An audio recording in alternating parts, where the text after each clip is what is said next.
No one fooled. The quarterback was hit. It'll be a pickup of 10 yards. And that'll lead here to a third down.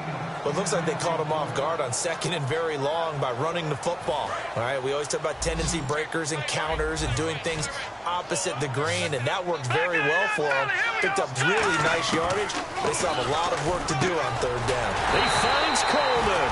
And he's going to have the first down yardage as he's down at about the 30-yard line. Well, clearly one of his advantages as a passer is his height. Sit back in the pocket, fired over the middle. That makes things tougher defensively, doesn't it? It really does, because your goal is to move the quarterback off his initial spot when he gets his drop back completed. But when you have that type of height, he can stay in there if he's willing to take the hits and just fire over the top, which saves him time and actually completes a play a little bit quicker than it normally does for a quarterback who has to slide and find open space to throw.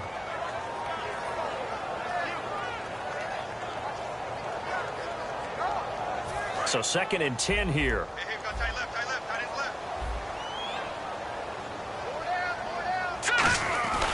Lynch looking to throw on second. And it's a short one here, complete to the tight end. That catch good for 5. It's third down. So much goes into a successful play, doesn't it? How about that play action there, freezing the defense just enough to bring the tight end free downfield for the completion.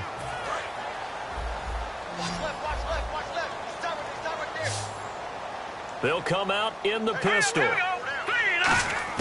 From the gun on third down. And no escaping this time as he'll go down. They got him for a sack. It'll be a loss of 8 on the sack, and it's going to lead him to fourth down.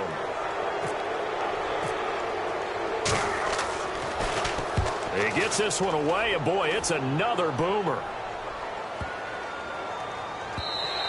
And this is going to hit the goal line and continue on into the end zone for a touchback. And out now come the Seahawks. And following the interception, just any interception, are you a little bit more cautious when you start that next drive, or no, you just throw that out the window? I think you are. I don't think that there's any way you can run back out there and go, totally didn't affect me. Let's just go ahead and be loose with the football again. You're going to take care of it, but you have to be careful about being too cautious, because now you can't run any offense at all. Still want to attack. We'll see how they attack them here. So 2nd and 9, the defense looking to put them in a bad spot here. Now it's Tannehill. And incomplete there. A nice hit. Jars the ball free and brings up third down. Whenever I see a drop like that, I have to kind of take a step back and check myself a little bit. So used to seeing those big guys make big-time spectacular plays that when they drop one, I have to remind myself, we ask a lot out of these guys. Block and catch the football, not easily done in today's NFL. Back to throw, Tannehill. This is caught. It's Cooks. And he will have first down yardage as he's brought down at the 41. And fits the exact right word. Over the middle, there's almost always traffic, so anytime you're a receiver in that area, you're not just focused on catching the football. You're wondering where the collision's going to come from, right? Because there's almost always someone there able to concentrate, catch it, and even added a little extra at the end with a short run. Back now in Pittsburgh. It's been a very hotly contested game to this point. Just a field goal separating these two teams as we get set for the fourth quarter.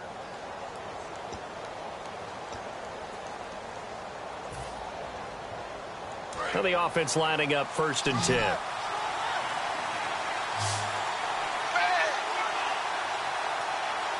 They'll send the tight end in motion left.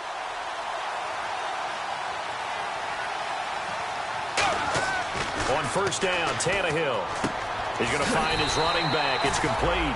Call it a 1-yard gain on the play, and it'll be second down. I'm going to show my age here a little bit. We used to talk about running backs catching the ball as safety valves. Nowadays, they're a big part of the passing offense. Quit acting like you're so old.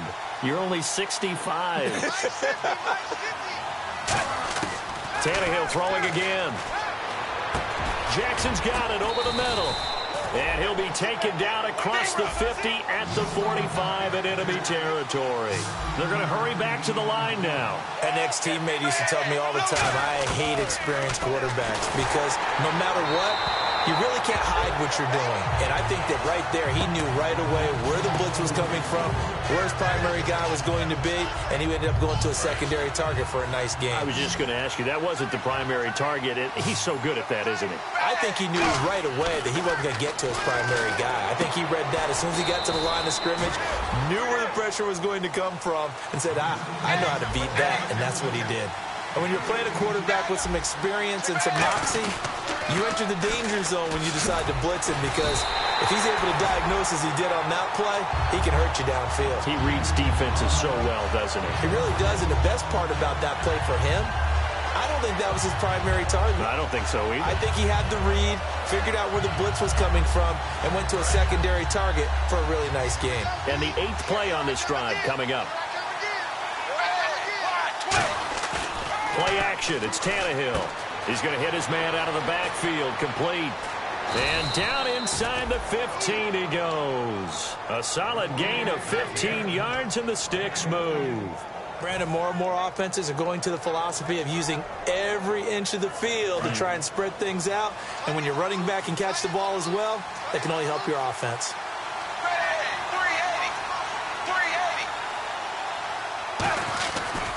Now an Eastern Michigan man, Darius Jackson on the carry. Credit him with a 1-yard gain there to make it 2nd and 9. Sometimes play calls boil down to philosophy. You know you're facing one of the top 10 units against the run in the NFL. So do you decide to keep smashing against them, or do you decide to throw the ball here? Long drive. The defense just cannot seem to catch a break and get off the field. They'll fake the handoff. Now Tannehill. That is caught at the 7-yard line.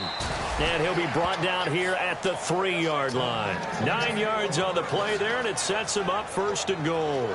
And when you have a guy in the backfield who can catch the football, you don't just use him strictly for checkdowns or dump-offs. You make him part of the primary passing attack, because what you're trying to do is get him into open field and then let him make people miss and advance the football. Shift together here from the D-line. They come up in an offset eye. And here we go on 1st and goal. And he's going to get this back to the 3-yard line and no further. That's going to go as a loss of a yard, and it'll be 2nd down. All right, Brandon, you know me as well as anyone. You know I don't usually advocate abandoning things during a game, but here we are in the second half. I think it's time to change things up. Let the running game go a little bit. Let's get to the passing game, and if you still want to get in the hands of the runner, maybe you swing it to him, throw it to him a little bit, try it that way.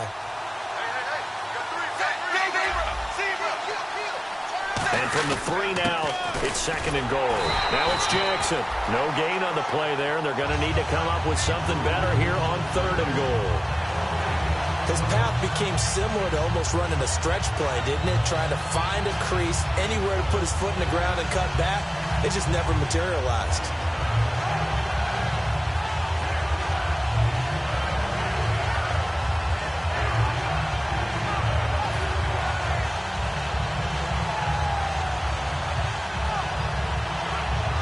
From the 3-yard line again, they'll try and punch it in here on 3rd and goal.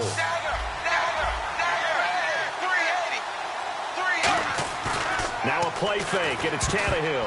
Hard throw, incomplete. He was trying to get it to Jerick McKinnon there, and it's now 4th and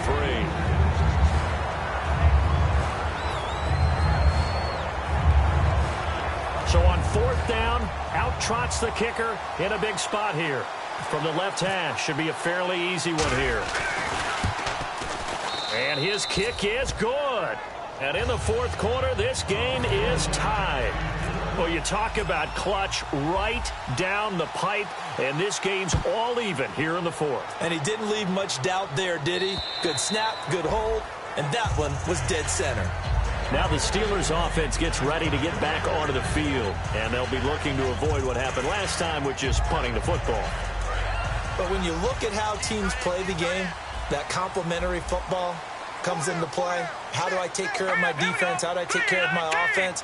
Well, the defense is taking care of them in a lot of ways. And this is going to be intercepted. And he will take this one home. It's a touchdown. And the big boy, dare I say, he showed some athleticism there. Oh, without a doubt. And you know what else we saw on that play? why they do more and more ball drills in practice. They want everyone proficient with catching the football and being comfortable, because you never know when a big play like this will happen for a big man. Now, post-game locker room, does he get an extra drumstick? He was going to get that anyway. He may get the whole spread now. Yeah, put some gravy on there. And they will take a 7-point lead now.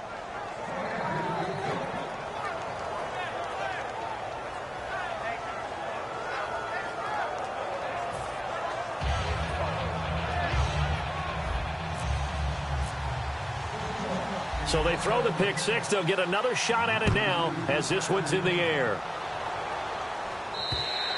And that'll carry over the back line of the end zone for a touchback. And Pittsburgh getting set to take the field.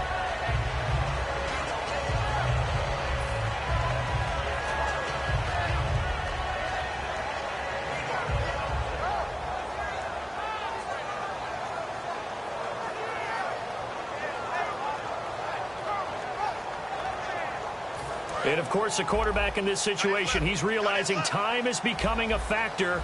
Let's see if they can get some points on the board here late. Now a play fake here on first down. He's got his tight end on the corner route. It's complete. And he'll be taken down, but not before he gets into enemy territory. Okay, when the big guy runs a corner route, you're asking a lot no matter who's covering him. Doesn't matter whether it's a linebacker or a defensive back. Yeah. He usually has the advantage because of his body type. And he'll give it here to his running back. Time for a break. And he is going to lose yardage here.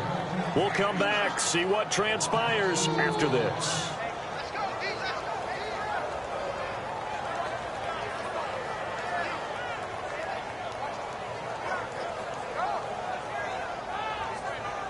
And the offense will be looking to get at least some of this yardage back here. It's 2nd and 12.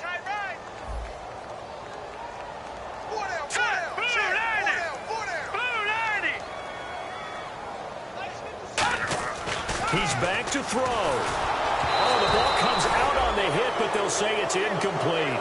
Well, that plays a statistic that's going to go on the defensive team stat sheet. Won't necessarily reflect in ours, right, the overall game sheet. But you and I know that they keep count on pressures, hits on quarterbacks, all those things, hoping to increase that throughout the game. And here we are in the fourth quarter, and they got a big one. Yeah, it's such a close game, a very big one. Over the middle, the catch by Coleman. They'll get 10 there, but it leaves them just short for fourth down. So much about offense is what... And now the Seahawks are going to take a timeout here on defense. It's just their first. They've got 2 more to use here in the final stages.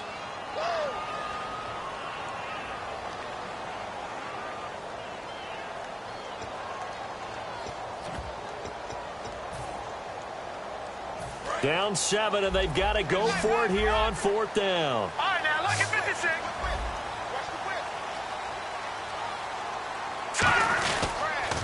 Now they'll run it on the toss.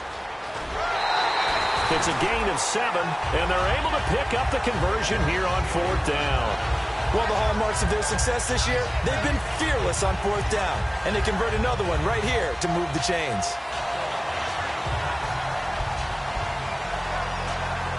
So the run moves the chains, and here we go on first down. Here we go now. Back to throw. Fuller brings it in over the middle. 5 yards on the catch there, brings up second down. And that's one of his advantages of a passer, is now with his height, setting back there in the pocket, firing it over the middle, he can really see everything clearly. It is, and I know that other quarterbacks get it done different ways, all right? You don't have to be his height to make a great play. But what he does is he takes away having to make those slide steps in the pocket to find angles to throw the ball through. He just throws right over the top of it because he can see everything, and sometimes that saves time and gets the ball to a receiver quicker. We always like to talk about defense in terms of levels. First level defensive line, second level linebackers, third level defensive backs. On that run, that was what we call a first level run, and it was stopped by a second level player. This will be play number 7 on the drive. 3rd and a yard.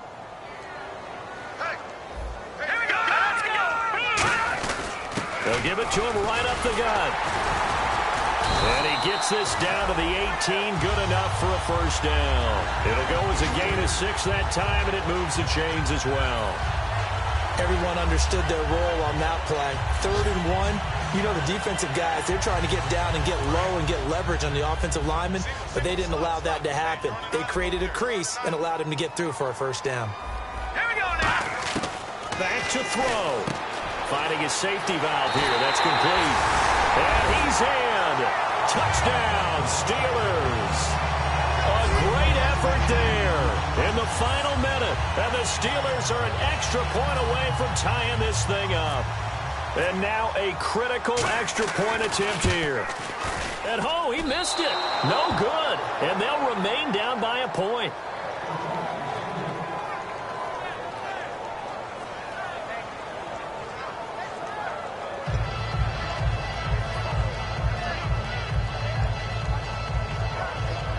So with just under 40 seconds to go, you figure this is going to need to bounce their way if they have any shot.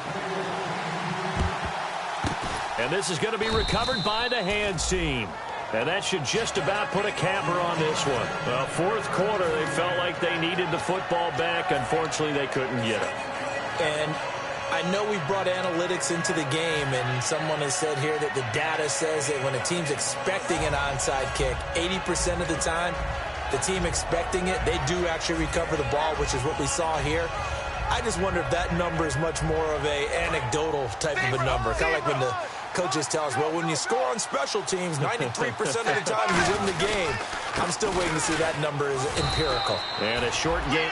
Now the Steelers put a stop to the action with a timeout defensively. It's just their first. They've got 2 more to use here in the final stages.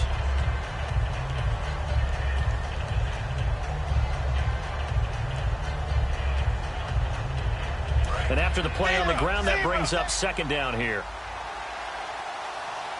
They come out with 1 back and 3 tight ends. They run once more with McKinnon. And some room to work. And they're able to get this one past the 30 down to the 25.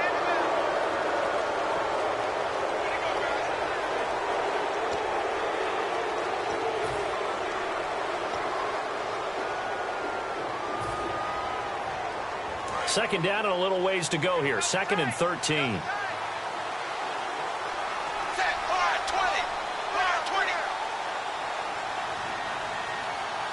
The slot man in motion right. Now McKinnon. And he'll take it inside the... And the Steelers signal for another timeout. That'll leave them with just 1 remaining in this 4th quarter of play. Tough day. Tough sledding right there, and it's been that way the entire game. Not a whole lot of room to ramble for him.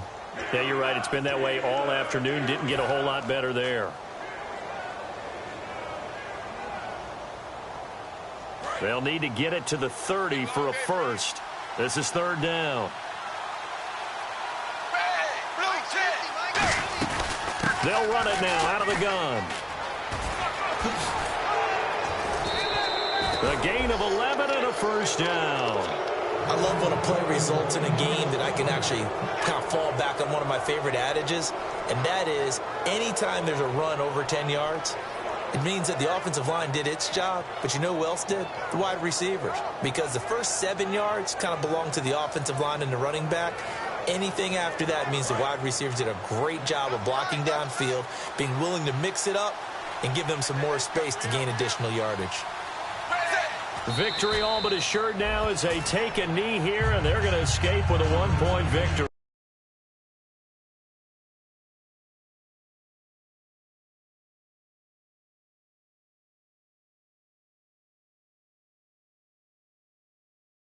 Loss of a yard there, and now 2nd down.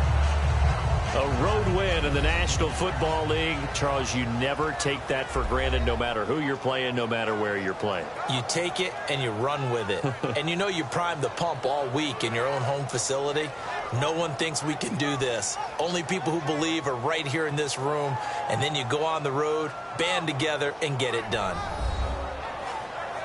So for the Seahawks, a final win here means they'll finish off the regular season at a solid 13-3. And they'll be able to enjoy this one through the bye week before they get back at it again. Meanwhile, for the Steelers, despite the loss here, it was a splendid regular season as they'll finish at 12-4. And they'll get the extra week to think about this one as they return to action in 2 weeks' time.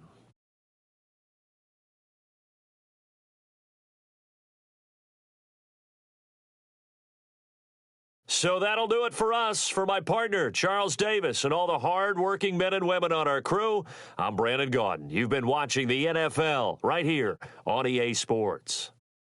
With that, we sign off from Heinz Field.